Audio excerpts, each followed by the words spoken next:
Hi viewers, சோளத்தட்டெல்லாம் அறுத்து இந்த மாதிரி கட்டி வச்சுட்டுங்க. அடுத்தது பயிர் நடுறதுக்காக காடெல்லாம் தயார் நிலையில் இருக்குது.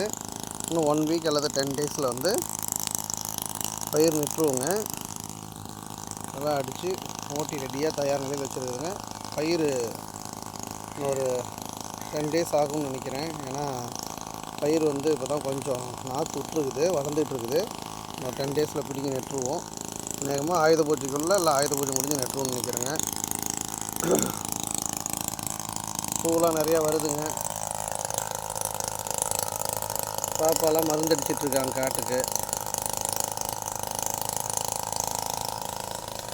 மல்லிகைப்பூ காட்டுக்குங்க. கிணறு ஃபுல்லாக தண்ணி நிற்கிதுங்க. கிணறு ஃபுல்லாக தண்ணி. பாப்பா அங்கேருந்தே பாய் சொல்கிறாங்க. Okay bye. ரோட்டுக்கு அந்த பக்கம் கரும்பு போட்டிருக்காங்க.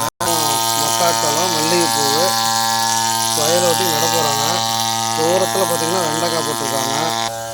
தூரத்தில் பார்த்திங்கன்னா அங்கே எல்லாமே பயிர் நட்டுட்டாங்க. காட்டில் எல்லாம் ரொம்ப லாங்காக எல்லா பக்கமும் பயிர் நட்டுட்டாங்க.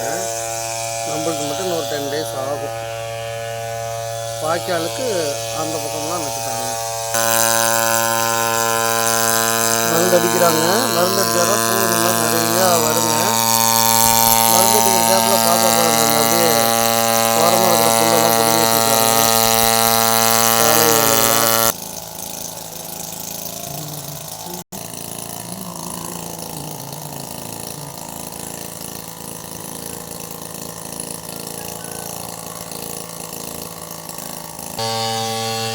மோட்டர் போட்டு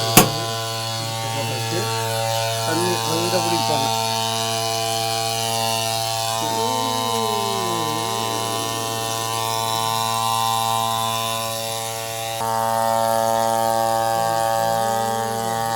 ஆஃப் பண்ணிட்டா.